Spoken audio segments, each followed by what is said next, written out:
Hi, welcome to the DRH show where I have wide-ranging conversations with fascinating people. We talk about all things psychology, mental health, and wellness.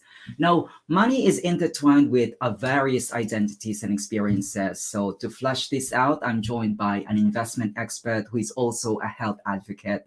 Jacqueline Williams, thanks for joining me. My pleasure.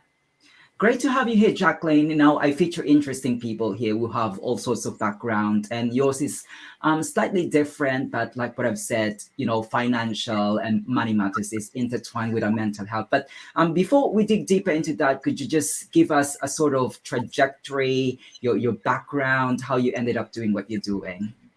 Yes, so I will be 55 in January, the end of this month. Basically, my background, my parents were in business. So that was very, very good mindset for me. They were very disciplined. And then later on in life, I was raised in the UK and I came over to Australia when I was about 30 and had 4 children.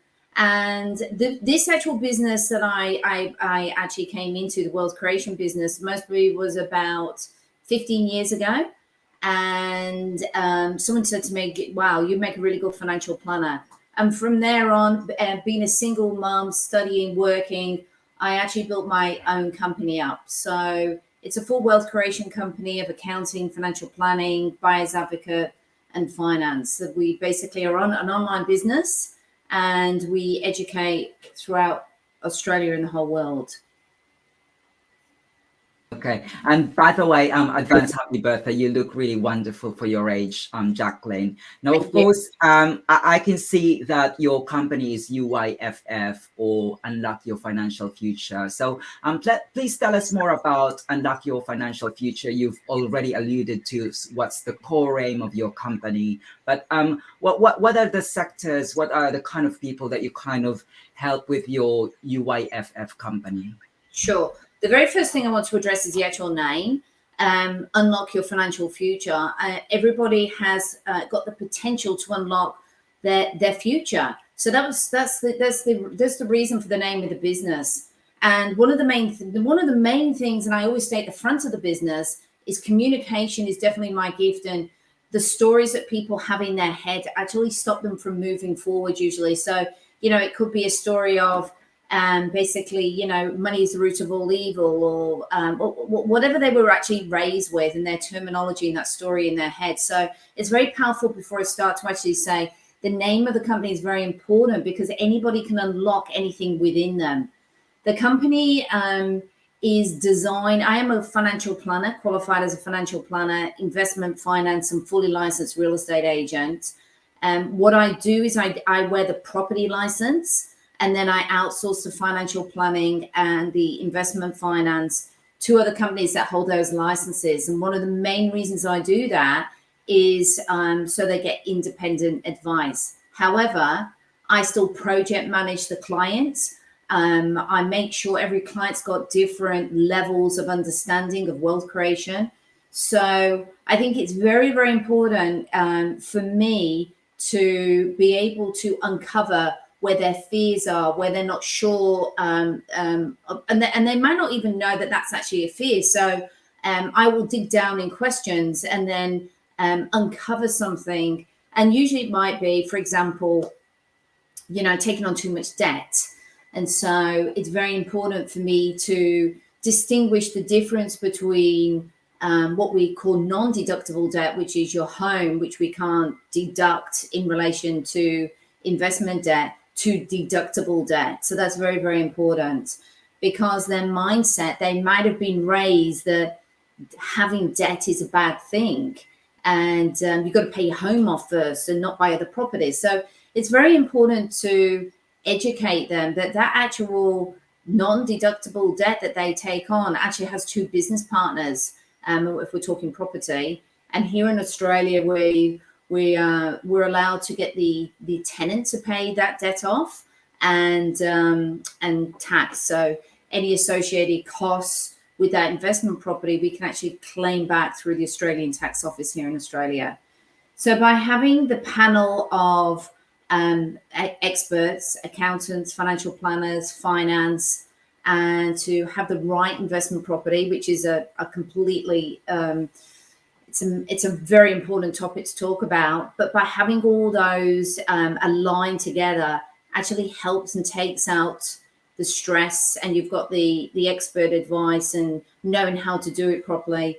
And the business is actually based majority on referral based clients, which is great, which is beautiful, because we all want to have purpose and we all want to feel that we're doing a good job. So which is great to see my clients grow as well.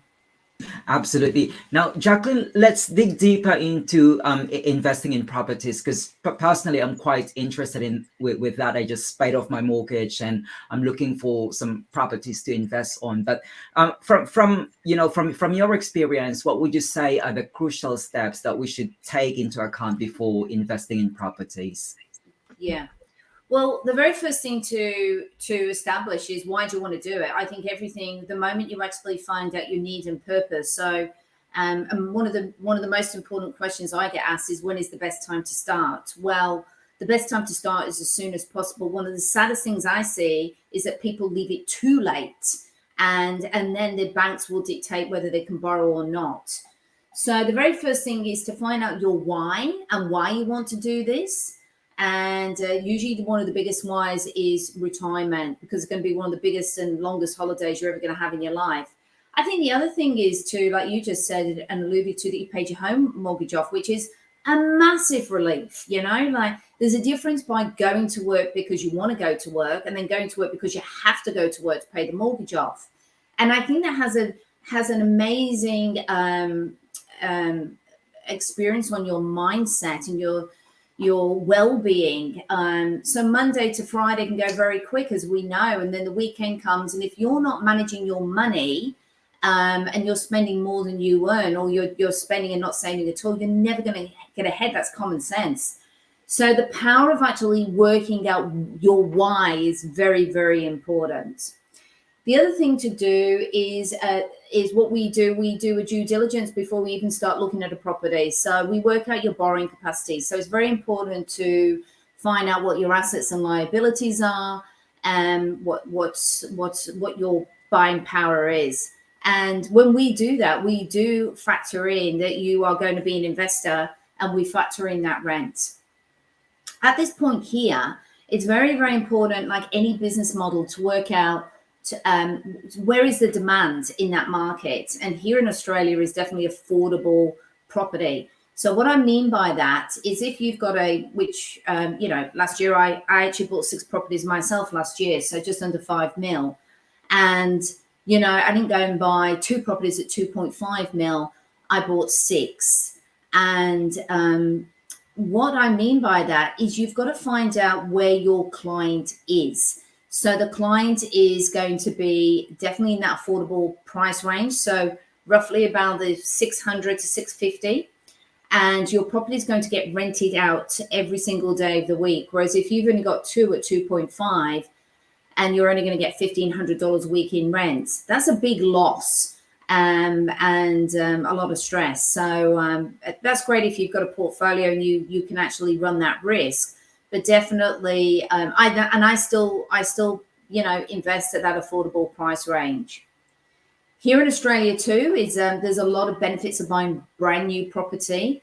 So if you buy property in your personal name here in Australia, we will basically buy it what's called off the plan. So it's not built. And what that means, it's a 2-part contract. So there's a build contract and there's a land contract. And one of the main benefits is, one of the biggest costs in buying property is what we call stamp duty. So the stamp duty is only payable on the unimproved land. So we only pay on the land contracts. So, for example, $1 million, if it was an established property, will cost you around $70,000. So that's a lot. Whereas if you mostly did that off the plan, might be around, say, 45,000. And that's after tax dollars. So you've got to think, if someone's in that higher tax bracket, they might have paid on that $1 million property. In fact, there was a client who just came through at 1.5, and that was 80,000 they paid in stamp duty. And, you know, they mostly pay 40 cents in the dollar in tax. They've had to pay that first to get that 80,000. So working out your cost of buying the property, working out your borrowing capacity, working out what are the costs. And I think one of the biggest costs that you've got to factor in too is after you've built the property, what are those ongoing costs? So if you bought a unit, you need to make sure what the strata is and all those bills in there as well. So as long as you've got the mindset and you know exactly what your bottom line is going to be, because this is a business, so you need to know what those costs are going to be, those running costs. And in relation to where should you buy the property, you want them to be in areas where there's infrastructure, there's roads, there's schools, there's industry, there's population growth, and the government is spending money. So what we're seeing here in Australia is that the change of the style of housing has changed, and that's a demand of the way we're living. So a few things have changed. There's people have got divorced compared to, when I was at school, there was hardly anybody divorced. So we've got a lot of single parenting going on. We've also got people that are not having children till later on in life or not having children at all. We've also got an aging population where they haven't planned for their retirement, and therefore they've got to come back and live with their children. Their children have got to live with them. So the actual designs of housing have also changed. We call these dual occupancy, which is one dwelling, one house that has what's called a firewall down the middle. So it is maybe 3 or 4 bedroom on the main side and then 1 or 2 bedroom on the other side. Very, very popular housing. Very hard to get hold of because there's only certain areas, zoning areas that the council will allow these properties to be built in. But very, very popular. And then the other style of property is what we call a duplex. So the difference with that one is it's usually it's one house. It's got three bedrooms, a bathroom, a garage, and the same duplicated on the other side. And this is actually what we call strata. So it's strata down the middle. And the ability for that one is that you can sell one of those off. So we've noticed that there's changes happening, and since COVID-19, within Australia, within an internal shift, as we, no one's been really able to travel and come into the country, and hence all over the world. What's happened here in Australia is people have become aware that they're working from home, so they want bigger square meter houses. They want to have that spare room for the office. So houses have become very, very popular, and the internal shift within Australia is the growth last year was about 20 to 25% in certain areas. So, and very, very hard to get houses. So, the desire for a unit is definitely dissipated, but I'm sure we'll bounce back because the house of prices have just, grown so much. So, and then people have also changed with, their living. They realize they don't have to live in capital cities and pay a lot of money for properties. So there's a lot of shift that's moved to regional areas because people can work online, and industries themselves have actually changed their landscape as well because of the COVID-19. And we've been sort of forced into, which is, I think, is a great move into technology. And hence what we're doing now. You're in the UK, I'm in Australia. Goodness me, I remember moving to Australia 26 years ago and had to talk to my mum on the phone. And, technology is such an amazing thing, how we can communicate. So businesses have taken on that shift, and that has had a shift in work and the way people basically have got more work-life and balance, which I think is great. I think being self-employed, being an entrepreneur, that's always something that you've had to be mindful of, and definitely I had to work out myself. Was having those very clear boundaries of where is your work time, where's your downtime, and then turning off that computer. This is a Sunday, so normally I will never go near my computer on a Sunday unless I'm writing or researching something. So that's a big boundary for me. It's usually Sundays is usually my day away from work. So yeah. Yeah, but thank you for sparing me a chunk of your time on a self-care day on a Sunday, Jacqueline. But I just want to pick up on some points that you mentioned there, because you gave us a good rundown of the built-in product or off the plan, and also of investing in properties. But of course, we have to talk about the big T, the taxes. So how can people get their taxes back through property? Sure. So it's a great question. So I'll just give you an analogy. So it's a Saturday morning, and we're going to look at property. And your borrowing capacity. Your borrowing capacity is 500,000, and you're going to look at two properties worth 500,000.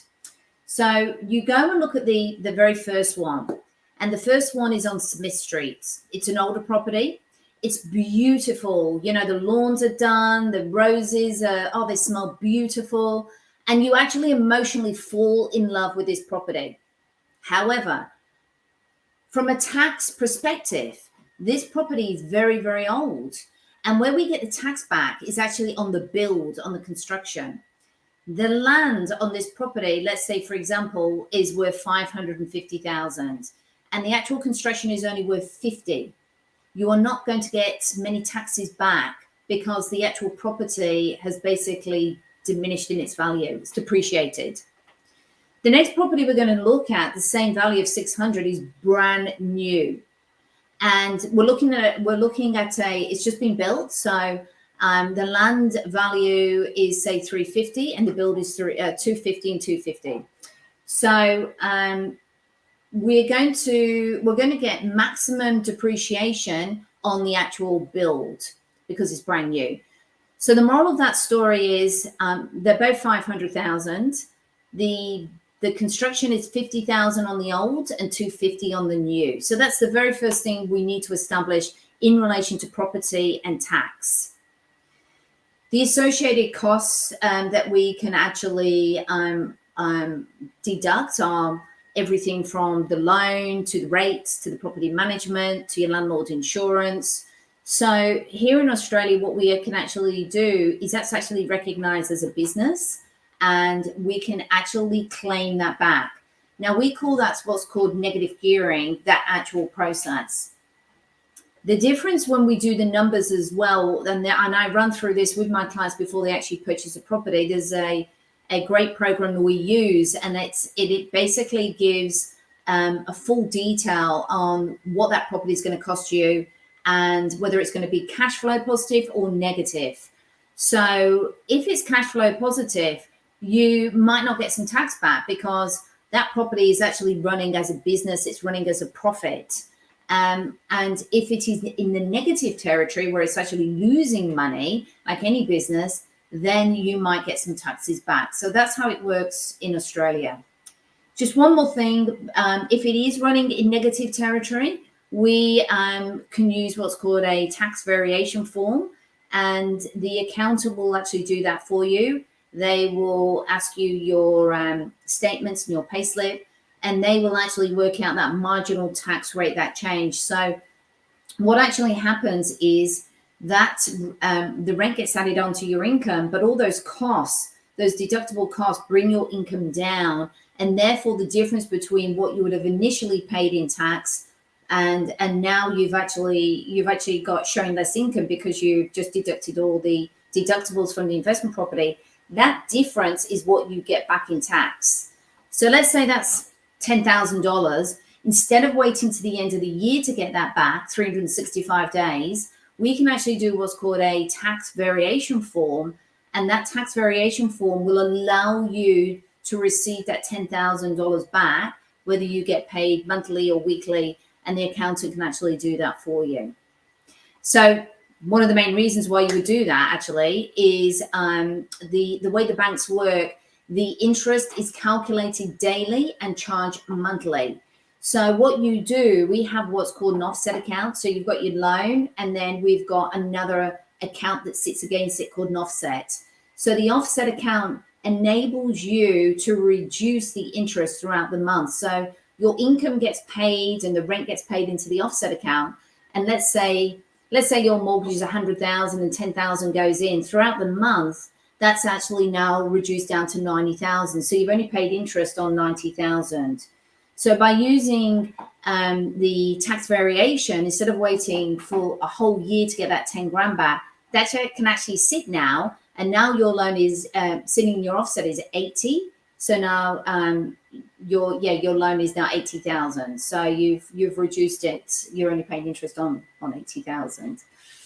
So yeah, so it's all about using the techniques of the wealthy. The wealthy know how to basically use other people's money. We call it OPM, other people's money, and gearing and leveraging. So it's very, very important to understand the habits and the mindset of what the wealthy know. Absolutely. How important is the builder? The builder is exceptionally important. So one thing one of the things that I pride myself on is those licenses, like I discussed earlier.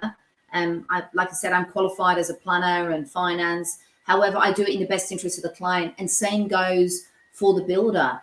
No builder owns me, no developer owns me. And I've kept it that way. One of the main reasons I've done that is because when you come to me as a client, it's very important that I believe in that area. Number one, the builder, and some of my best builders have wanted me to actually sell developments, but I don't want to be locked into one development. So when the client comes to me, they might have property in that area, and I want to be able to be fluid and flow that I can actually take them to another area. So that's very important to understand, and my mindset, because everything is always about my client. Communication is key to me. So when I'm going to talk to a builder, if the builder's not going to answer me the questions that I need answered, we're not going to do business. We're going to bump heads. And those questions are very, very important, because my client is going to need me to be equipped, because they're relying on me, my expert knowledge, to actually do the tough work, ask the questions. And those questions are build time, the aftercare of the build, what is the build, basically the materials that they're using, and how they're going to communicate to me on that building process. So communication straight up is very, very important, and being transparent in what they do. And buying the land is also very important. What we've noticed here in Australia this year is that the relationship the builder has with the developer is very important, because if it's not good, the developer basically can retract the land. So the land has gone up in many areas of Australia, and when the actual these are the complaints I've heard from clients last year that, thank goodness, weren't my clients, but they've literally waited for the land to be registered, and the developer has told them a story, but what's really happened is the land's gone up, and so they've ripped the contracts up, and basically those have been all repackaged. So I never had that with any of my builders this year, because they've obviously got very good relationships with the developer, and in some cases my builders are actually the developer and the builder. So like any business relationship, whether it's your relationship with your children, your partner, my relationship with my business partners are of respect, and I think that's very, very important, that they respect me and I respect them, and we're real. We if there's a problem, that they let me know, and then I can make that decision, and then I can be very transparent with my client as well. So they're not going to have that time to do that, or that wisdom or knowledge. And also, one of the most important questions is making sure that contract is what we call a fixed price contract. And that means that everything is done, from the build, the actual structure of the build, to the aircon, to the blinds, to the landscaping, to the driveway, to even the letterbox. And that's my job, to make sure that's all in the contract, and that the contract is as best as it can possibly be for my clients. So majority of the client contracts are pending finance. And we do all our due diligence up front first to make sure that that client can actually buy that property. So Now, yeah, very important, the builder. Absolutely. Yeah, thank you for highlighting to us the importance of, establishing a professional relationship with builder. And also you mentioned something there about the turnkey fixed price, which is obviously important when you're doing your due diligence. But another thing that I want to hear from you, Jacqueline, is there's this, perhaps this is a jargon for me, SMSF, self-managed super fund. Can you talk more of that? And also what are the benefits? Yeah. The self-managed super fund is brilliant. It's brilliant for a tax environment. It's fantastic for securing your wealth creation. I think that's depending on your profession, if you're a doctor or you're a surgeon or something like that, that you're highly suable or you run your own company. So it's a great way to actually protect your assets. It's not in your personal name. So self-managed super fund here in Australia, it's the employer basically pays 10% of the employee's wages, and that goes into a super fund. So if you're on 100,000, 10,000 goes into your super fund of your choice, and the whole goal of that is to build a retirement fund up for your retirement years. The self-managed super fund is basically designed that you're actually now taking control of your own super, and so physically you can actually roll the existing super from the super funds into a bank account. And one of the abilities, the main ability that you would do this for, is to gear and leverage, which the wealthy know. Again, one of the main tools. They know how to use other people's money, and they use that to actually buy property. And so what they will do, you can actually amalgamate your super. So your partner might have super and your children, and you bring it together, and that enables you then as depositing cost to then go and buy property. So you're a lot stronger in force by borrowing money and investing that into an asset. One of the main benefits of the self-managed super fund, as opposed to buying property in your personal name out of super, is when we sell the properties, whether in our personal name or in the self-managed super fund, we pay what's called capital gains tax. And you basically, in your personal name, you want to be selling that when your tax rate is at its lowest point. So you really want to buy and hold property and then sell it when you retire. In the self-managed super fund, if you actually sold that property after you retired, there is no capital gains tax to be paid in it. If you decided to keep that property in your self-managed super fund in your retirement years, the actual rental income coming in is actually tax-free. So very, very powerful. And if you did want to sell it in your working years, it's a tax rate of about 10% for capital gains. So it's a great way for you to, and it's also got a very good tax environment to it. It's actually 15 cents in the dollar. So compared to normal super, you pay 15 cents. There's nothing to offset on that one. But inside of the self-managed super fund, you've got a property. So again, we go back to depreciation, the loan, the landlord's insurance rates. So you can actually bring that marginal tax rate right down to, you can bring it right down to zero, depending on how many properties that you have inside that self-managed super fund. Absolutely. And Jacqueline, what about non-deductible debt and deductible debt? Could you also talk more about that? Yeah. So going back to what we were talking about before, is that mindset of people understanding what deductible debt is and non-deductible debt. So non-deductible debt is your home loan, and none of that is deductible. So that's 100% down to you to pay all that off. Whereas deductible debt is investment debt, and you've got two business partners to pay that off. So that's the tax that you get back. So we were just talking about that. And then you've got the tenant. So, and if it's negative, you might be, throwing maybe $100 a week, $5,000 a year at this investment property. And if it's cash flow positive, well, there's no money to be paid. So it's very, very important to embrace deductible debt, because deductible debt, you've actually got two business partners, and it's something where as long as you know your bottom line and what your holding costs are, you just leave that asset alone and let it grow. Now, of course, Jacqueline, when it comes to buying properties, many people rely on banks. So, from your experience, what would you say that the things that banks are looking for? And could you also talk about the importance of credit rating?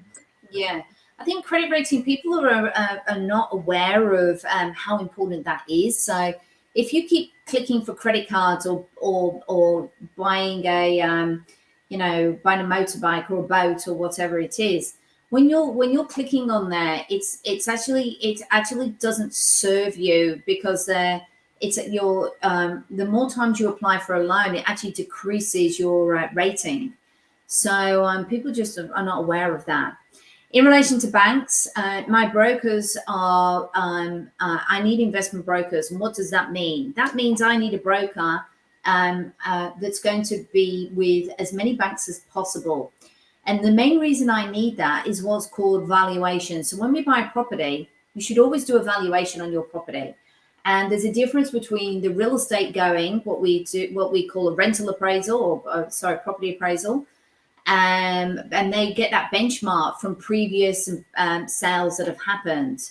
However, the difference between the banks is that ultimately the bank that's going to be loaning you the money. So we want to know what are the banks going to loan us. So the banks have their own panel of valuers, and it's incredible if you could see the difference between the different valuations. But a bank can go out from CBA, Commonwealth Bank, and they've got their panel of valuers go out, and they say that property is worth, let's just say, is 600,000, and they say it's worth 450.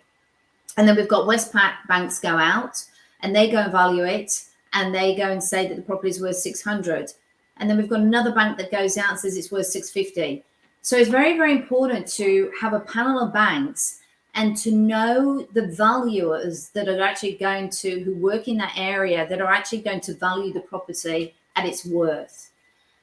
This is also very important when picking the builder too, because if the builder is hasn't done their numbers correctly in those packages, and we're constantly coming under value, I'm not going to do business with that builder, because they've not done their due diligence on that fixed price contract. So, and that's just going to create headache and time and energy for me, for my broker, and for my client. So I will actually pull out of a property on my client's behalf. And I say that up front. If this is not going to value within those parameters, we're better off going to another area. So that's very, very important. Why is that important? Well, it's massive. If you're going to buy a property and it's 200,000 out, you've then got to take that from your line of credit, from your equity, from your cash. So it's very, very important before we actually submit to the bank to actually get that valuation right. So yes, that's very, very important to do that. One of the other things as well is we call it it's called cross collateralization. So it's like crossing all your properties together with one bank, and it's in your best interest to uncross. So have one property with Westpac, the other one with CBA in St. George. And a perception is that, Jackie, I'd like it with all one bank. It's easier. I'm going to get a lot more borrowing capacity from the bank. It actually doesn't work that way at all. I had a client last year who was with Rams, and she said, you don't need to do a borrowing capacity. I've already done it. We can borrow 650,000.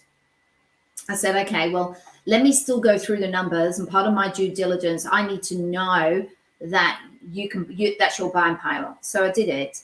She actually came through at 900,000, was able to buy a duplex. So that's those two properties that started. And that's what she wanted to do. And she just thought she could only just do, like a house and land. So it's very, very important to understand. For Rams, that was, they obviously, that was whatever their calculators are.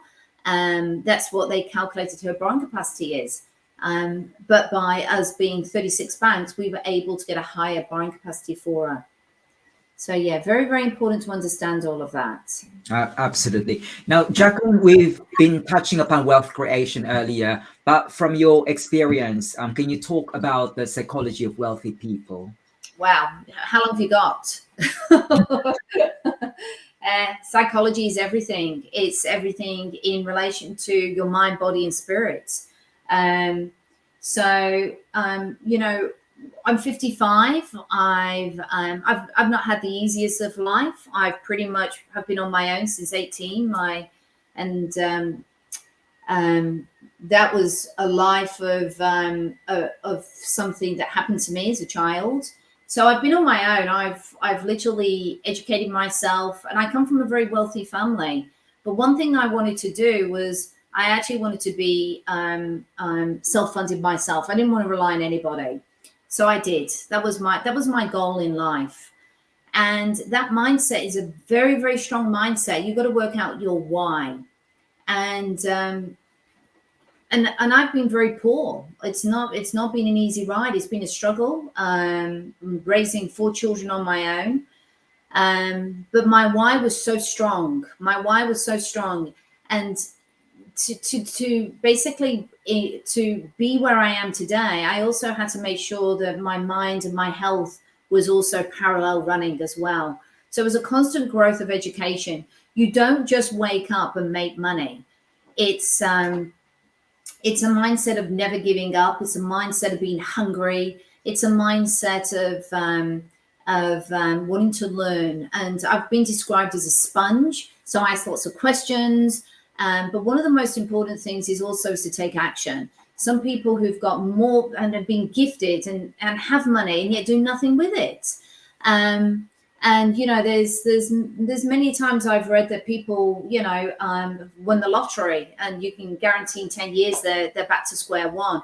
It's because they don't know how to make money. So it's very, very important to understand how money works. So I talk to all walks of life. And one of the famous things I say to people, it doesn't matter what you earn, it's what you do with the money. So people can be on, I'm going to talk to a client next week and they're on 600,000 and they've been here in Australia 20 years and they've just bought a house of non-deductible debt of 1.7 million and they went in a 90% loan to value ratio. And I'm scratching my head thinking, what did you do with all that money? Yeah, like it's incredible. So I think it's very important to understand straight off before we talk about mindset is don't be deterred about what you earn, because it's so important what you do with that money. You can start small, and starting small is number one step is saving. So if you're on $1,000 a week, the theory is that you should not be spending any more than 30% on your rent or your mortgage. And then you should be saving at least 10% of that. So you should be saving $100 a week. So it's very, very important to understand if you're spending consistently more than you're earning, then you're never going to get ahead. It's a bit like your diet. You know, if you're eating more calories that you're burning and you keep putting on weight, well, it's common sense. You're not going to lose weight. You've got to do something different. So the same with wealth. The other thing with wealth is to understand how can you basically create wealth. You can go to work, and the thing is actually working out what your expenses are. Now we're in a society today where, I mean, I'm going to turn 55 on the 31st of January, and I come from a cash society. So if when I was a young age, my dad wanted to, 16 years of age, I'm a twin. My dad wanted to give me a car, and I'm his only daughter. And I looked at my dad and I said, "What are you doing? I've been saving since I've been 14 years of age. I'm buying my own car." And I was actually really like, I wasn't happy because he was trying to take that away from me. And my dad said to me, "Well, what do you want to do?" And I said, "Well, how much do you want for the car?" So we negotiated on the car and I bought that car. It wasn't until 20 years later did I realize how important that actual process was. My parents taught me that if you wanted something, you focused on it and you saved. And you basically you work towards that goal. Whether I was 14, so I worked in a butcher shop. I worked down the bottom of the road. I helped the lady do their accounts, their record keeping, and I did the jobs around the house. And I never went like, oh, I hate this. I knew that the goal was to buy my own car when I was 16, and I did that. So it's very, very important to basically focus on something and understand your why again and save for it. You know, if that's, you want a home and you want a roof over your head. So that was very important for me being a single mom. That was my why. And so I worked very hard and I studied as well, and I raised my children, and you know, and I watched TV. And I didn't have much of a social life, but that's okay, because my goal was to put a roof over my children's heads, and that's what I did. But a lot of people aren't prepared to actually do that mindset, put that to it. They put it off for tomorrow. You know, I'm going to do that tomorrow. Well, no, everything is about baby steps. So, you know, I didn't get here like this. There's been 2 steps forward and 1 step back, and you know, it's definitely it's a bit like going to the gym and working a muscle. You know, you've got to basically keep on you know, keep on that path that you set your goal on. I think it's also important that the wealthy people know delayed gratification. And I think this is a very important word in today's society, that people are not conscious of their surroundings, and maybe from a spiritual point of view here as well, is that buying happiness. And so for me, as a mindset, as a wealthy person, I know money is an energy, and it's also it's that story that people might have. I did have a bad relationship actually with money, and that's another story, and we might talk about another time. So it wasn't until maybe about 40 years of age that I got rid of that story, and my abundance came, and it flowed incredible. So your relationship with that story of money is very, very important, like your story with food and life and everything else.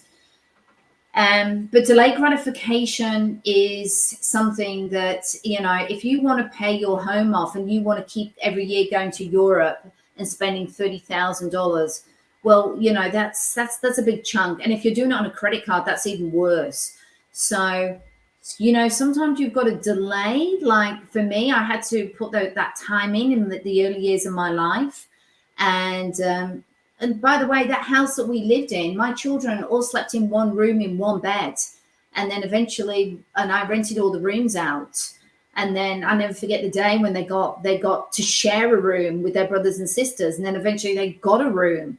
So, you know, and my children are very humble children. You know, they've watched their mum come through. And I think one of the greatest gifts in life is for your children to watch. Don't be shy of those hard times that you've gone through. Share the stories, because they learn from that. You know, we shouldn't, but it's like in school, you shouldn't say life is a straight line, it's going to be easy, you know, but obviously don't overwhelm them and say it's tough, but let them have a reality of authenticity about life. You know, there's going to be times in your life where, you know, you've got to do the hard stuff. But one thing my mum always taught me was, whatever you do it to the best of your ability, whether it's cleaning the shoes or doing the gardening, do it with your heart and soul, you know. And I think that's also what wealthy people know. You know, they know to delay gratification, be present, do it with your heart and soul. Whatever you're doing at that moment in time, whether, you know, I mean, I'm a wealth creator now, but, you know, I've been a cleaner, I've owned a cleaning business, I've worked in you know, a beauty salon. I used to own beauty salons. It's whatever your job is and your role in your life, there's always gifts there for the next chapter. But if you're seeing there's a negative situation of, look at this job, how am I ever going to get ahead? Well, you can't see there's some wisdom, there's some gift in that, there's something that's going to help you grow and come through. And I've always known that, and that's been definitely very strong point.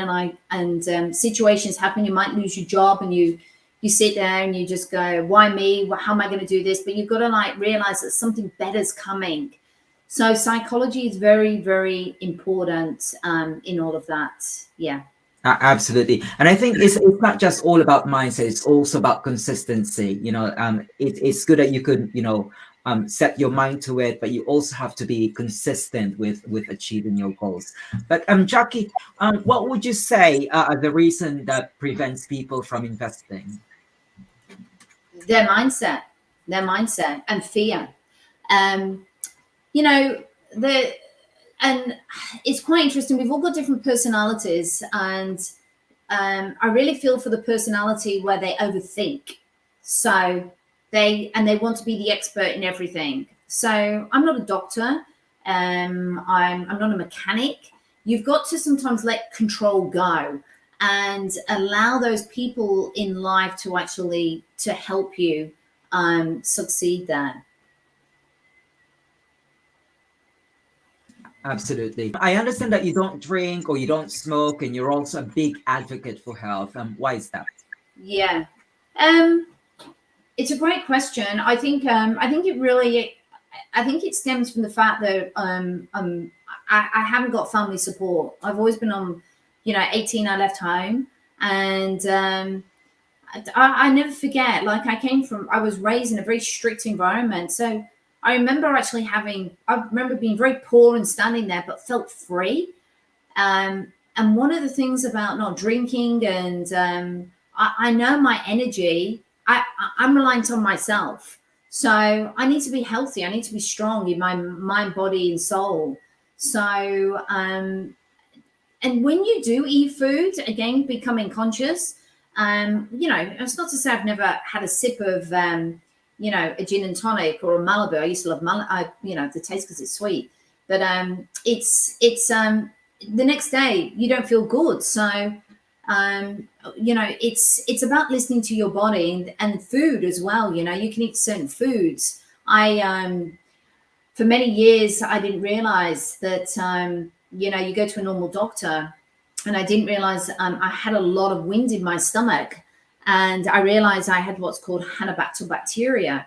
And that was really affecting, the foods that I eat and how I did digest it. My twin brother ended up with Crohn's. So there was definitely a problem with gluten and dairy. And God bless my mum, she didn't realize that. She thought, milk and cheese and everything was good, but it wasn't. So I listened to my body, and I didn't have the money like I've got today to go and see professors and everything else. But by listening to my body, I as I ate or I drank or whatever I did, I definitely learned what reacted to my body and what made me feel alive. You can feel like there's foods that, make you feel tired and lethargic. And I think there's a lot of people walking around in the world today that are eating foods that don't serve their body and don't understand the effects of, what alcohol does do to their body, and smoking. Smoking is not good for your body at all. So, having that mindset's always been very, very strong for me. I've been very strong at being self-reliant on myself. So it's about the energy, and how I feel personally is dictates how I what I eat. And I've got to tell you, like, I feel stronger and fitter than I've ever felt, and I'm constantly learning. Just last year I bought myself a sauna with infrared, and I feel great. And then I go to a professor every year, and he gives me a report. And maybe about 2 years ago, he said to me, your body's a little bit acidic. So I researched, and then I started taking more apple cider vinegar in my diet, and became aware of the vegetables that were good to actually do that. And the result I just had this year is like, oh my gosh, I can't believe it. All your anti-inflammatory markers have gone down, and the acidity's gone. And I actually just did a body scan on myself, and I've got a body scan of a 51-year-old. So it's about caring about the temple that you're in, and but that's daily work. That's just not a pill. It's a mindset, and it's your why again. Why? Because I want to live and be healthy and have energy and want to be active. So it all comes down to your why. Why do you want to do it? Absolutely. Now, Jacqueline, you've transitioned from one career to another. You've mentioned the sort of business ventures that you've tried in the past. But what would you say are the highlights of your career so far? Yeah. Wow. You know, if you can actually run a movie and show yourself when you're 18 years of age, where you're like, what am I going to do with my life? One of the things I've definitely learned, and I never forget it, I went to India maybe about 5 to 6 years ago. And one of the priests there said to me, he said, Jacqueline, you've got to learn to surrender. And I didn't laugh, but I was like, what's surrender? And surrender is, it's allowing life. It's allowing yourself to go with the flow and not know everything at that time. And there's no doubt about it. I've had to learn how not to control everything and be open-minded. And what that means is that one of the highlights is I look back, and most people was alluding to that before in my conversation, in everything's meant to happen for a reason. Whatever job that you're in has leveraged me to the next stage. And if I haven't moved, it's because I've not seen the gift in the job. So everything that I've done, I mean, I love doing what I do now. I absolutely love it. And one of the main reasons I love it is I love helping people. And it's amazing how sometimes people can get stuck in their own story. Their own story is what they believe that they can't do. They don't believe that they can be wealthy, that they can buy a property, that they can do this, and then it's overwhelming and it's only for the wealthy. And that's not true at all. Anybody can do anything they want if they put their mind to it.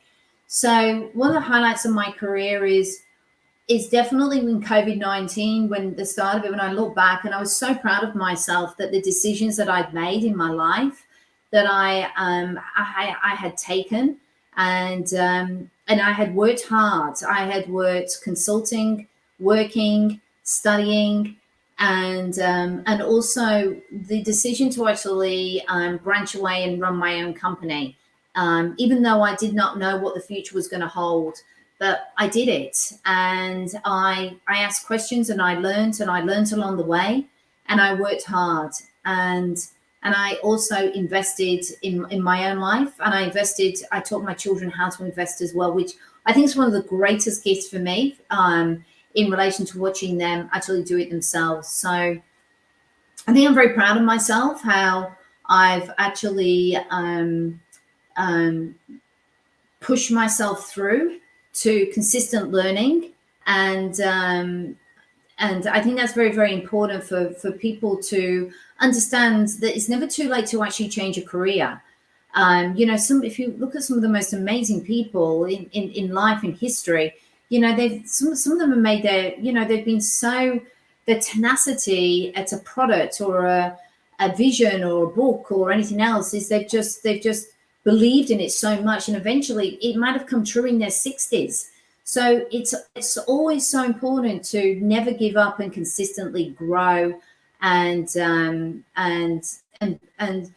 the light, find that music within yourself that beats your heart. So I think it's very, very important to pursue what makes you feel happy. There is nothing sadder when I say to my clients when they come on, I say, you know, what do you do for work? Oh, I'm an engineer. Do you enjoy it? Actually, Jackie, I hate it.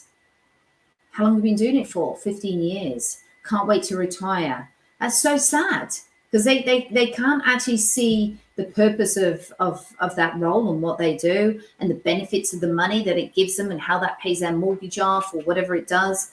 So, you know, I'm definitely very proud of myself that I didn't want to. I remember actually starting this company, Unlock Your Financial Future, and you know, I was very happy consulting to other companies, and it was a decision that came because I needed to be there more for my family and not travel all around. I was away a lot working, and that became as a decision to stay put and make it work no matter what. And I did that, and it paid off for me.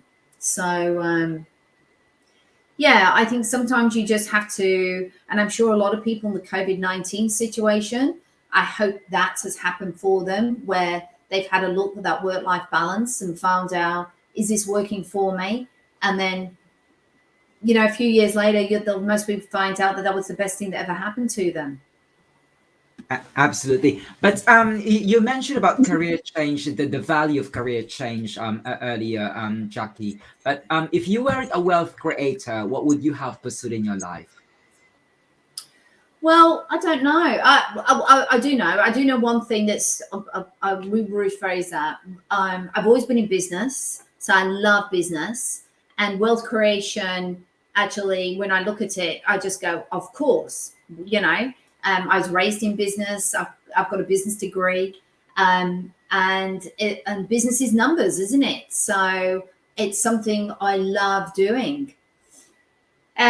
So the other passion that I've got is there was a young girl who died here in Australia this year.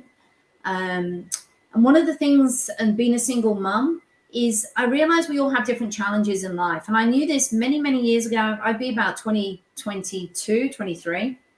And one of my aunties came to Cornwall, and she at that time, she ran I suppose a refuge for women who were basically in abusive relationships, and it was a place where they could go with themselves and with their children. But one of the things that caught me, and I was like, wow, I want to do that, was that she taught them the tools of life. Now, I was very lucky. My parents were in business, so they gave me very good mindset, and they were also very good with discipline, how you manage your life, like how you eat, how you turn up on time, how you dress. But a lot of people weren't taught those skills. And so, you know, whatever happened to them in life, basically their self-worth was very down. What I'm going to allude to here is when I saw that little girl that died this week in Australia, she basically was being raised by a grandmother who was doing a fantastic job. And her daughter was clearly struggling in life with whatever it was. I don't know. It looked like it was drug related. And over Christmas, she allowed that little girl to go and spend time with the mother. And God bless her, she actually was murdered by her stepfather. This, in life, we have these strings that whether we feel it or not, that basically pull on us. And it's definitely pulled on me this week. Is to create a safe environment for women who are basically lost in their lives and they need to heal. But most importantly, the woman who she loves her children so much, there's got to be a place for safety as they go through that period of transition. And then I don't only just want to give them that safety unit. I actually want to teach them how they can survive in life, how they can show their light, how they, whatever that gift is within them that's not being allowed to shine in their life, how they can actually find that. And so when they move out of the refuge, that they can actually walk into life where they've got a job, where they've got a house, where they know the food, how they can feed themselves first, because you can't give to another till you give to yourself. So that we get that self-love in them, and then they can actually give to their children. I think there's a massive demand for that in this world. You know, we've got divorce, we've got, I just think when I was alluding to before about delayed gratification is we think that the car or the house or the job or the partner that we're going to get is going to fill us the happiness. No, so wrong. You can't get the happiness till you find it yourself. I'm a wealth creator. I'm teaching wealth. Just like a fitness instructor might teach you how to get a body, that's going to look good in the mirror. But you're not going to feel that happiness unless you're happy yourself. You can't do that. You can't go and buy properties and create wealth to make somebody else happy. Happiness comes from within. And, I've read many books in my life in the fact that people have created some wealth and yet they're not happy at all.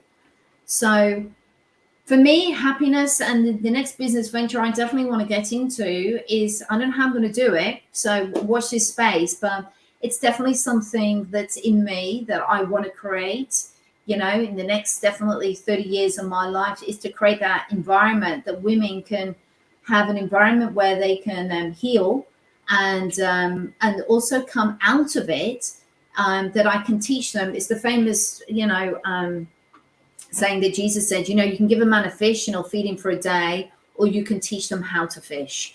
So I want to teach them how they can be self-reliant in this world, that they can eat well, they can manage their money, and that they can be fulfilling, abundant, peaceful, loving human beings on this planet, that they don't have to struggle. So that's very powerful for me.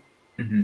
That sounds like a good social entrepreneur project, Jacqueline. So I'm really excited to hear more about that in the future. Yeah.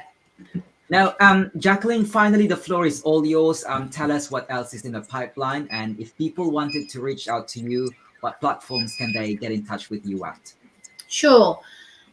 Well, basically, I think I just told you what my burning desire is, and please watch this space, because honestly, that's what I learned from when I went to India. Is I've got no idea how that's going to happen, but it like I said, this week, it's like a fire that just ignites in you, and you just go, yes, that means something to me. So it's very important. So please watch the space. I don't know how I'm going to do it or what I'm going to do. So, and actually, one of my cousins in the United Kingdom, in Cambridge, my auntie, my cousin worked in that refuge. And my mum sent me an article last year, and she's taken that to another level. And so it's still there. It's still happening. So that's very powerful. And my company is, if you want to go have a look and make an appointment and have a chat with me in relation to wealth creation, my website is www.unlock, which is UNLOCK, your YOUR, financial future, financial FINANCIAL, future FUTURE.com.au. And we're on Instagram, we're on Facebook, and we've just started on TikTok as well. So please reach out if you're interested in learning anything about how to invest in wealth creation here in Australia. And I'd love to be able to help and support you on your journey. Well, it's good that you have presence in all social media platforms, in most social media platforms, Jacqueline. So what I'll do is I'll pop those links in the description notes so anyone can get in touch with you directly. But Jacqueline, unfortunately, our time is up. It's a pleasure having you here on the DRH show. I look forward to hearing more about your work. Okay, thank you. Thank you for having me.